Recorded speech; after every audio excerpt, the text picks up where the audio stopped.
Some days gone by, the Browns of today will never say die. They'll win it with offense, they'll win it with D, and Super Bowl bound is what we will be. Hi, I'm Mark.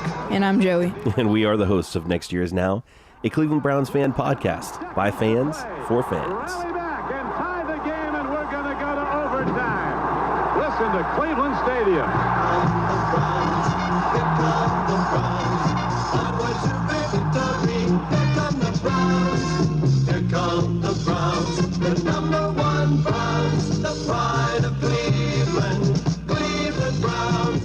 Here come the Browns, here come the Browns. Next Year's Now is brought to you by the Moorhead clan. Visit us at nextyearsnow.podbean.com. Feel free to leave your comments and ideas. We love to engage with fellow fans. Just remember to keep it respectful, as this is a family enterprise. It's been a long week. Sure has. Been a good week. I mean, think about what's gone on. A week and a half ago, here we are recording on a Saturday, which, apologize for that. We like to record by Thursday or so each week, but we've been so busy. But what's going on? In the last week and a half, we've enjoyed coming off of our first victory in the last couple seasons.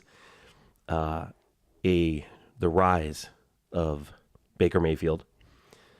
We have enjoyed a week relatively free of any Browns drama. I mean, things are calm. They're nice. It's made it feel like a really long time since that last game.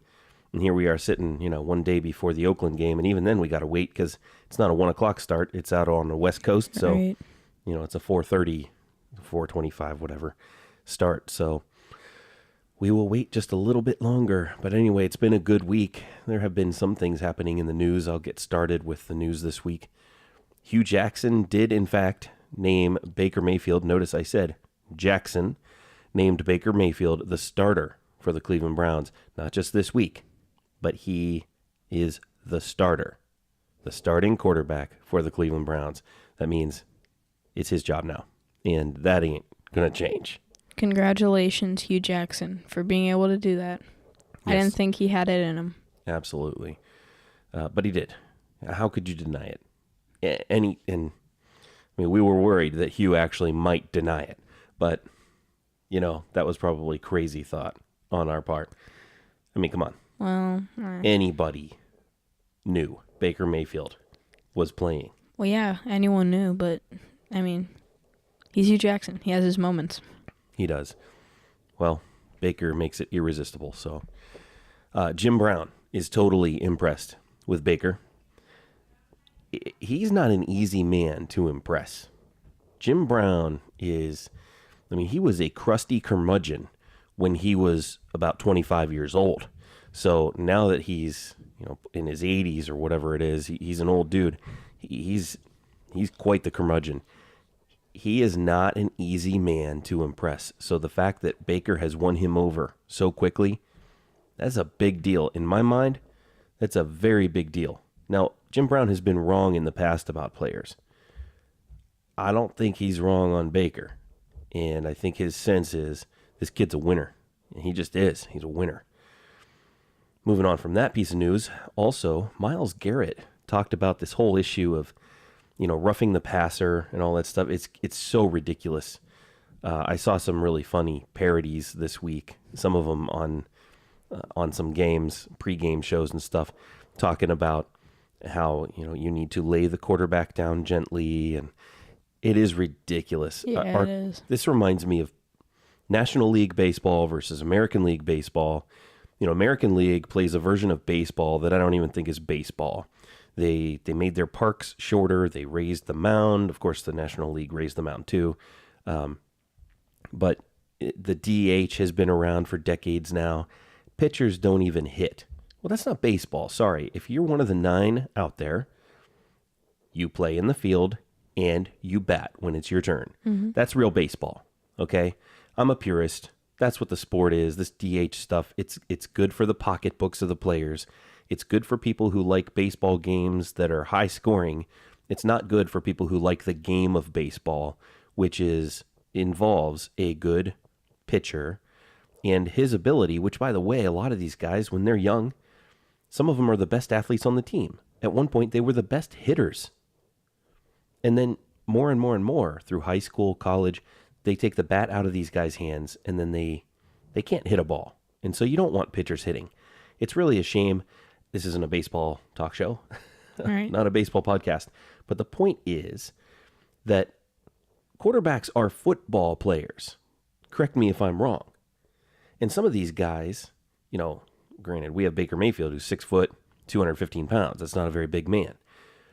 Most quarterbacks are 6'2", 6'3", 225, 230, 235. These guys are pretty good-sized men. They're football players. They're at least as big as the running backs. And I grant that when a guy is throwing a ball, he's exposing himself and he is vulnerable to getting hurt, especially by a big 300-pounder who's coming at you with 4.6, 4.7 speed, and he wants to kill you and eat your children for lunch. I get it.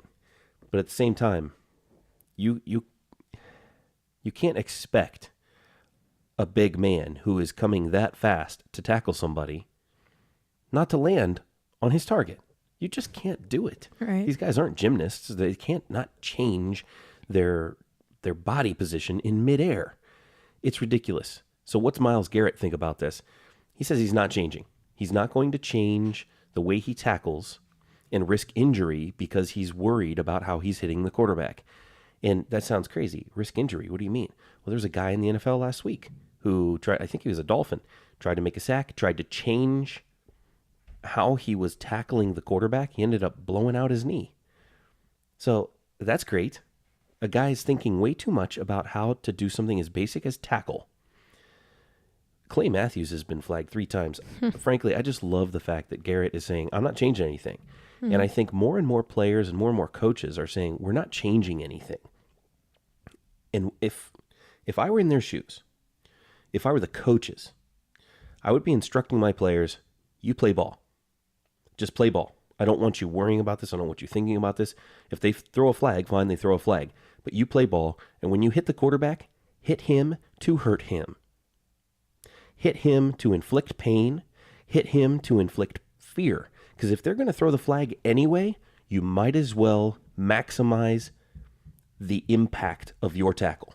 Hit them hard, drive them into the ground. You're going to get flagged anyway. Let's make it worth it. I'm not saying to hurt guys, but if they're going to throw the flag anyway, make it worth it. Mm-hmm. You know what I mean? Make it worth it. Yep. Because it seems that they're going to throw the flag even when you're trying to show that you're avoiding as much impact as possible. Well, if that's what they're going to do, then drive these guys into the ground. That's what I say. And I know that could come back around and somebody could drive Mayfield into the ground. I get it, but I'm a football fan. When I see a hit like that, I'm cheering. Even if it's the other team, I'm thinking to myself, man, that was one heck of a play right there. Mm-hmm. That is a monster player. I like the game of football. I want to see quarterbacks play the game of football. And when quarterbacks are saying the rules are ridiculous, they're probably ridiculous. Mm-hmm. Sissies. Bunch of sissies running this game. Yeah, it's very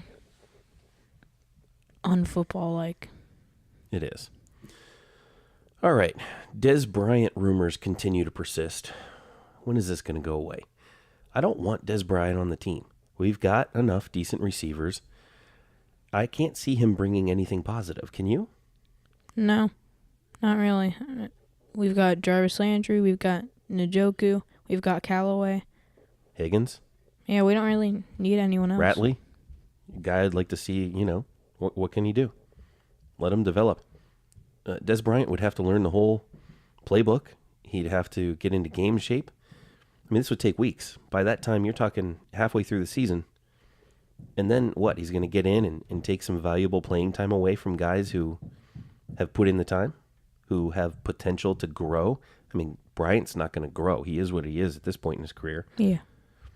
The rumors continue to persist. And maybe it's just the media trying to drive a story. Who knows? But that also brings to mind another wide receiver who needs to learn a playbook and so far has not been able to. And that would be Josh Gordon with New England, still questionable this week. If I had to bet, he's not going to play this week. If he does, it'll be on a very, very limited amount of snaps. It's hard for a wide receiver to just walk in and start playing. A running back can do it because there's only so many ways to hand off a ball and, maybe run a few routes out in the flat. But as far as a wide receiver, there are route trees, there's verbiage that has to be learned, there's timing that has to be developed, and not to mention, with this guy, there's a dependability issue all the time. Oh, yeah. So far, is he going to play 10 games? No way. Your news this week. All right. Emmanuel Ogbah will start this week, so we'll have Ogbah and we will have Myles Garrett.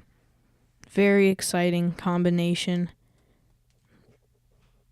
We don't get to see that very much. No, it always seems one or the other is hurt, and I hope with Ogbah coming back, it doesn't mean that Garrett is going to get hurt or Jamie Collins is kind of a part of that. There's a trio there that we want to see on the field all together. Hopefully Ogbah just stays healthy. I think this can be a really devastating defense if we stay healthy.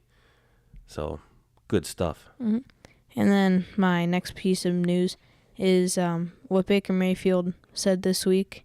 Really like this. He said, "I didn't come here just to win one game, and I didn't come here just to start the next. We're building a franchise here, and we're turning it around. It's about culture." Yeah, I love that. And a nice pickup, by the way. That's great. I also heard him say, it was probably in the same interview, they asked, how does it feel to be the 30th starting quarterback since 1999? And he said, it's 2018. I don't care. He's right. He's right. What the heck do those quarterbacks, except maybe Tyrod Taylor, have anything to do with him? Nothing.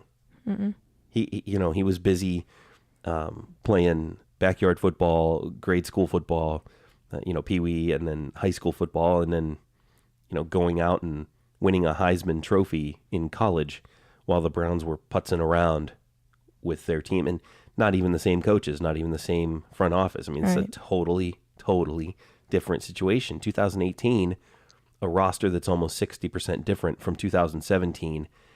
None of that history has anything to do with Mayfield. If anything, there's a proud tradition that comes with the origins of the Cleveland Browns. And as far as that impacts Baker, it comes in the form of people who are around, like Jim Brown and Bernie Kosar and Hanford Dixon. Some of these guys, they're around, and he interacts with them and sees them, and that is about as far as it goes when it comes to history impacting him. All the bad stuff, he's here to do something new. Yep. And I can't wait to see that really begin in earnest tomorrow. Well, let us move on to the good, the bad, and the ugly.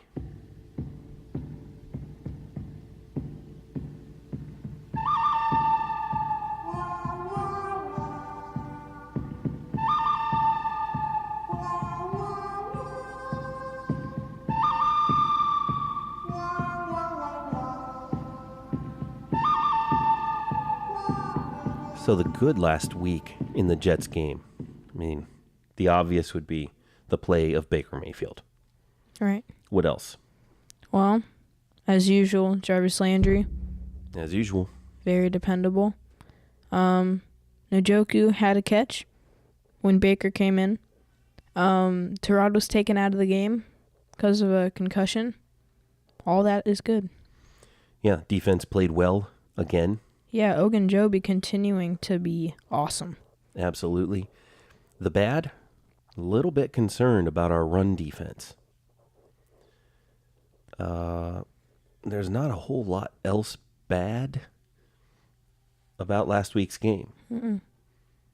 Special teams. Oh, yeah, we forgot about we made field goals. Yeah, we did. That's good. That is very good. But on the flip side of that, special teams still, the coverage units are still a little bit concerning. The ugly, How about just the first quarter and a half of the game? That was some of the ugliest football that I've seen the Browns play. It was terrible. I was getting angry.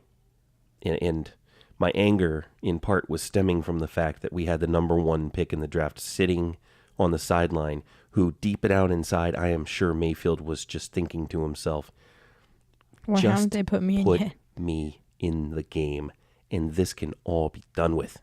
It can be over. Oh, my gosh. And you can say whatever you want. Blown blocks, whatever. No. There is a difference. It's the same offensive line playing against the same defense in the Jets when Tyrod was in versus when Baker was in. The only difference is Baker knows where he's going to go with the ball. He gets the ball snapped. He throws the ball. It gets completed. The offensive linemen look like geniuses. They look like beasts because the ball's gone. Yeah.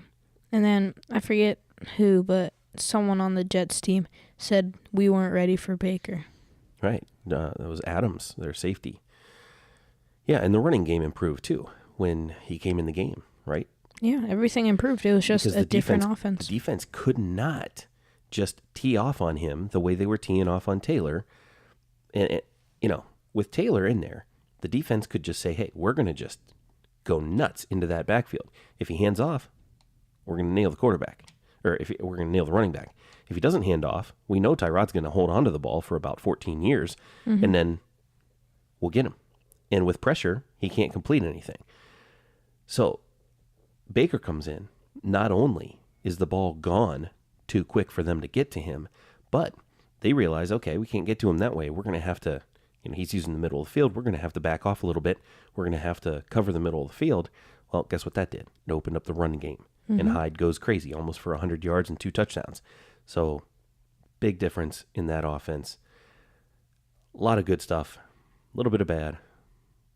The ugly, thank God. Whatever was ugly in that game is now a part of the past. That's not something that should repeat this week. So that's good. Let's move on from that. And that means let's move on to our next segment. Who do you have as your hero of the week, Joe? I have Joel Bitonio because he recovered the fumble that Baker Mayfield had and took it for a first down, if not almost a first down. But unfortunately, that was flagged because apparently he can't do that. Right. It's just like JP scored a goal today, and they called it off because there was offsides on the play, even though I don't believe there actually was offsides.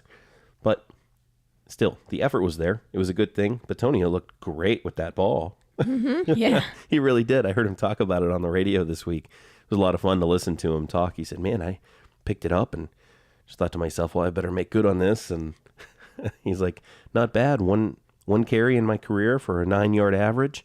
That's pretty good. That puts me in Hall of Fame level, Yeah. Yeah, pretty nice stuff. So to Joel Bitonio. Dilly dilly. My hero is Baker Mayfield. Duh. I mean, enough said about that. He's unbelievable. Dilly dilly. And our goats of the week. I'll get us started on the goats. My goat is Hugh Jackson. I'm sorry, but how could you not see the difference between Baker Mayfield and Tyrod Taylor, having had an entire off season working with these guys hour after hour, day after day, week after week? Did this not appear at any point before the second quarter in Thursday night's game? Did Baker Mayfield just all of a sudden take the field and, oh my gosh, wow, he's amazing? No, of course that didn't happen. They studied tape of this guy. They drafted this guy precisely for this reason, because he does what he does. And they got to see that he was doing it. And all week long, all we've heard from player after player after player on the team, on the defense, on the offense, man, we weren't surprised Baker did this at all. We weren't surprised in the least. We see it every single day in practice. Well, wait a second. Did Hugh Jackson not see this every single day in practice?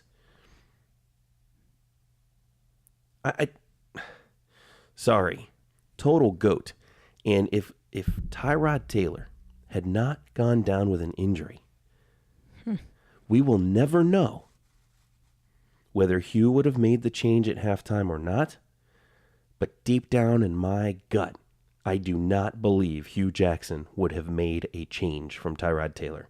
We could be having Tyrod Taylor starting tomorrow in Oakland, and we could be looking at the same consternation week in and week out. Will Tyrod do just enough for us to be in this game or not? Instead of, man, we're going to kick their butt tomorrow. We have confidence. Hugh Jackson, big time GOAT. Not because of what he wouldn't have done, which I can't guarantee. I don't believe he would have put Mayfield in the game Thursday night. I believe he should have, no matter what happened to Taylor. I don't believe he would have, but I cannot know that. No, instead, this is just based on not seeing such a clear difference between Baker and Taylor before this season even started. We shouldn't even have been talking about Tyrod Taylor as the starter. I know that was the plan. I get it. When we traded for Taylor, and I was on board with it too. I get it. But I didn't get to see these guys every single day. Hugh did. Inexcusable to me that we did not start the season with Baker Mayfield having had an offseason of preparation as the man. From the moment they saw and understood how good he really is. Inexcusable. We should be 3-0. Hugh Jackson. My GOAT is Tyrod Taylor, even though technically he could be hero for coming out of the game. I applaud him on that, and I thank him for that. Yeah, not thanking him for getting hurt, not applauding him for getting hurt, but for admitting he was hurt. Right? Right. Zane Gonzalez, you deserve one of these. And Tyrod Taylor for this week's GOAT performance.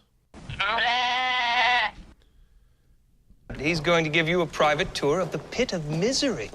I'm sorry, what? Pit of misery! Dilly dilly! Dilly dilly! All right, and we are moving into a little side discussion this week before we get to our trifecta picks and a preview of this week's game. I want to go through, now that Baker is the starter, let's take a look at the schedule ahead. And let's talk about what we think our record can be at the end of this season. We got 3 games in the books. We're 1-1-1, which is a great place to be in, honestly. At this point in the season, I think a lot of people thought, at best, we'd be 1-2. Yeah. 1-1-1 is just a slight step ahead of that. We still don't have a losing record. That's amazing. And we have a chance to finish September with a winning record. Pretty awesome. Where does this lead with Baker Mayfield as our starting quarterback the rest of the season? We have to presume he's healthy and all of that. Let's go through. This week, we're at Oakland. Of course, we're going to get to that pick later.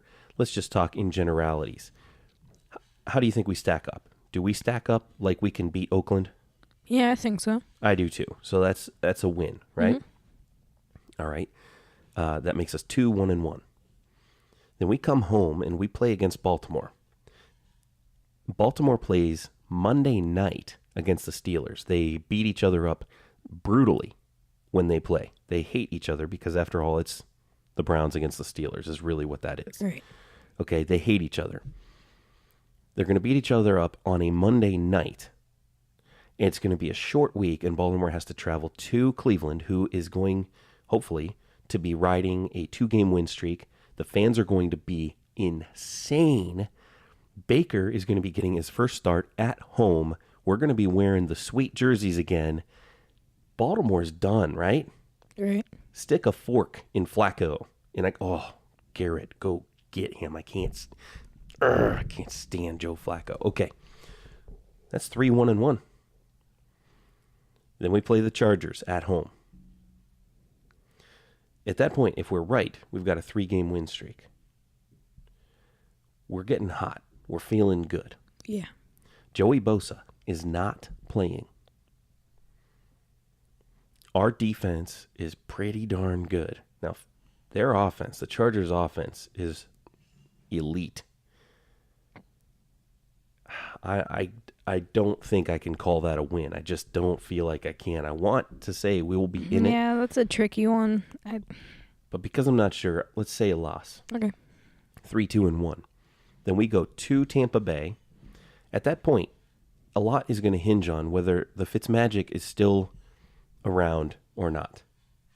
And I am betting the Fitzmagic comes to an end. They play Chicago this week. Khalil Mack might end the Fitzmagic himself. I think we'll be okay against Tampa Bay. I think we're the better team. I know Tampa's offense is off the charts right now, but I think we can win that 5-3-1. 4-2-1. 4-2-1. At Pittsburgh. Ugh. I'm just gonna say Pittsburgh wins it because the odds are just stacked against us at that point. But we will be in the hunt as well. So that's 4-3-1. Yeah. Then we play at home against Kansas City. I just think we're going to lose that one the way Mahomes is playing. Yep. 4-4-1. Then we're at home against Atlanta. Atlanta's playing pretty well, but I feel like we can stop Matt Ryan, and their defense is atrocious. Being at home, that's a toss-up. It's almost like the Los Angeles Chargers game. Let's say it's a loss. 4-5-1 at the break. Then we go to Cincinnati. They're playing pretty good football, and they'll have Mixon back at that point. I think at Cincinnati's really had our number while we've had Hugh as coach, and I know we're a different team now. But if I had to guess, I think Cincinnati's going to win one of those against us, and at Cincinnati makes sense, doesn't it? Yeah, I guess it does. 4-6-1. Then we play at Houston. Houston destroyed us last year, but we're a different team right now, and they are not playing good football. I feel like we can beat Houston. And by then, who knows, Watson could be hurt, right? Yeah, that's true. I'm going to say 5-6-1. Okay. Then Carolina comes to Cleveland. I think I'm going to give this one to the Browns. I feel like we can win, too. Their defense doesn't scare me at all. Cam Newton, I think you can get to Cam Newton, and they don't have enough weapons. They've got McCaffrey. He's dangerous. They don't have enough weapons outside of that. I think we can win that game. I just think that by this time in the season, Hugh Jackson's probably going to be gone. I mean, no way. Not if our record's 5-6-1. And so we beat Carolina. We're 6-6-1. Then we go to Denver. Denver has a pretty decent defense. It's not great. They have a decent enough offense. Again, not great.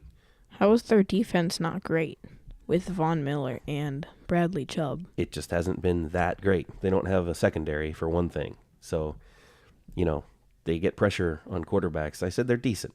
They're just not great. So, but being at Denver is always tough to play. It's just a very, very hard place to play. The air is thin. Those guys are acclimated to it. You're not. And you're traveling out west. It's tough.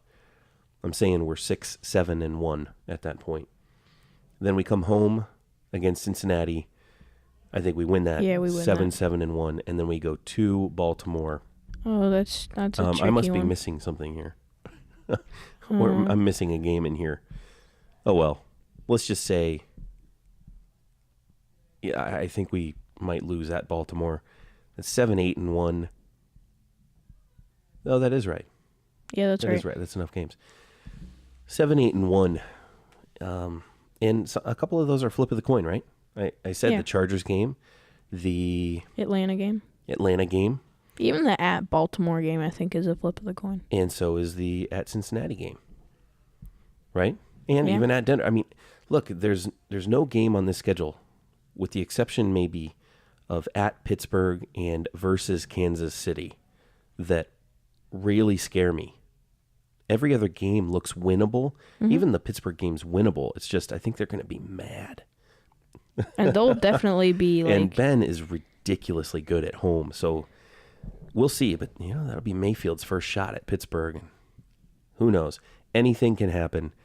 Even the Kansas City game, Mahomes against Mayfield, just sounds like a dream to watch.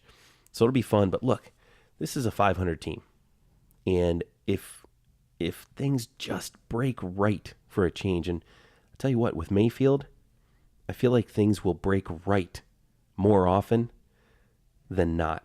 And that's a totally opposite thing compared to our recent Browns history, recent being the last few decades. Okay? Usually, if it can go wrong, it goes wrong. But I got a feeling with Mayfield, if it can go right, it goes right. So that's the change. We're going to be in this, and that's what's going to be fun. Let's talk about our picks for this week and get into the Browns and Raiders game. Last week, the trifecta picks, I went 0-3, which brings my record to 3-6 for the season. Joey went 2-1, including his Browns pick. He is now 4-5. It is the first time in over a year of doing these picks that Joey has a lead over me, and it's a one-game lead.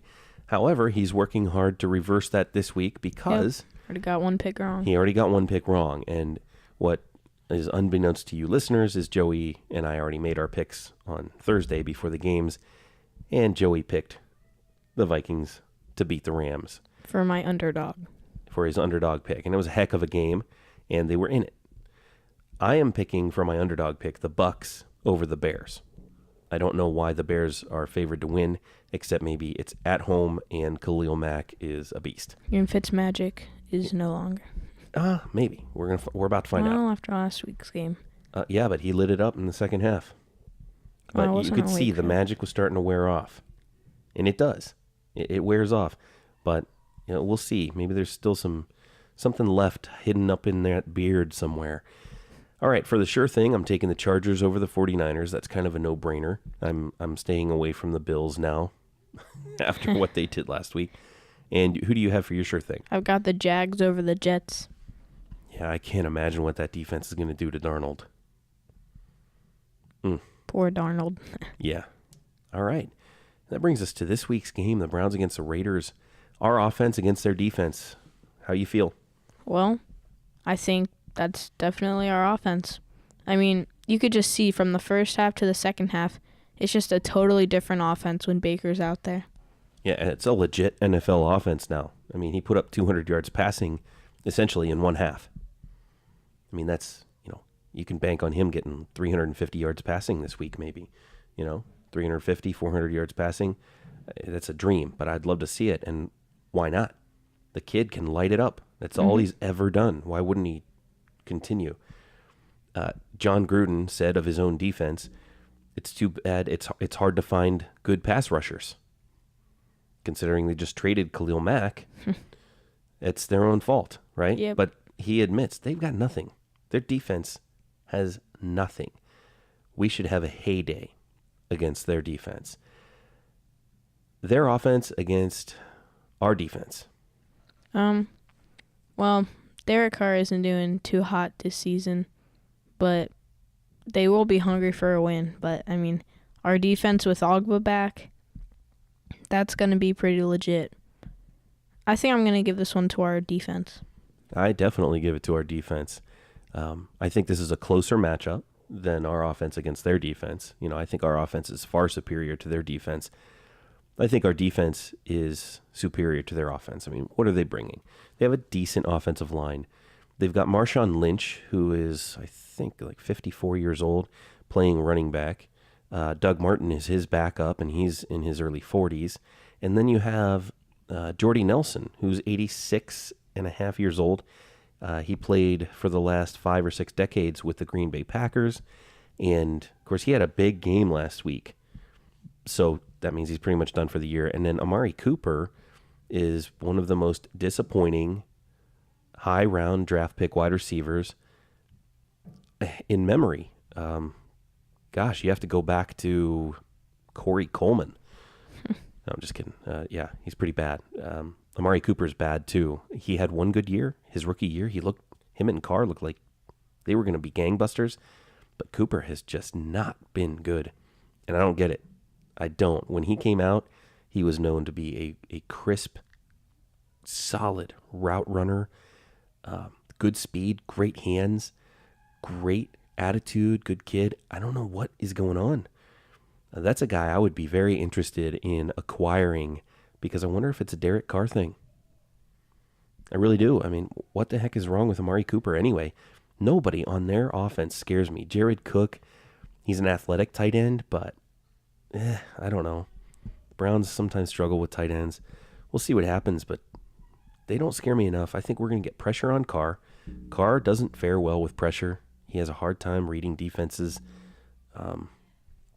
I think we definitely have an advantage. Special teams, who cares?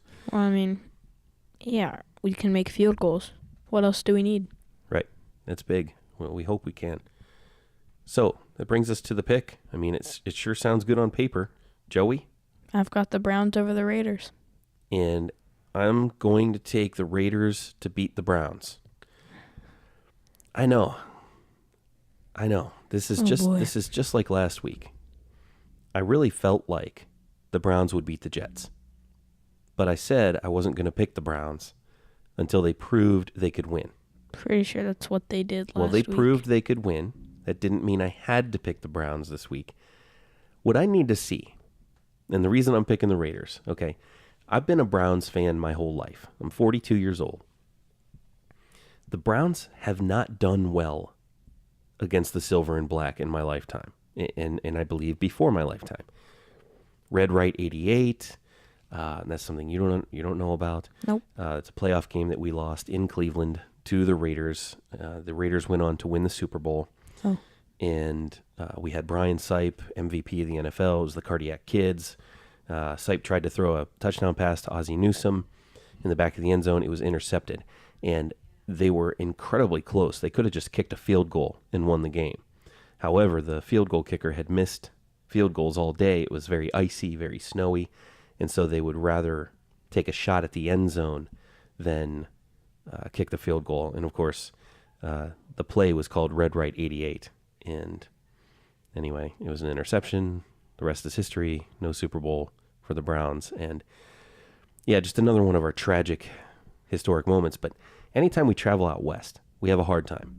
And playing the Raiders, for whatever reason, some teams you just struggle against. It doesn't matter who the personnel is on either team.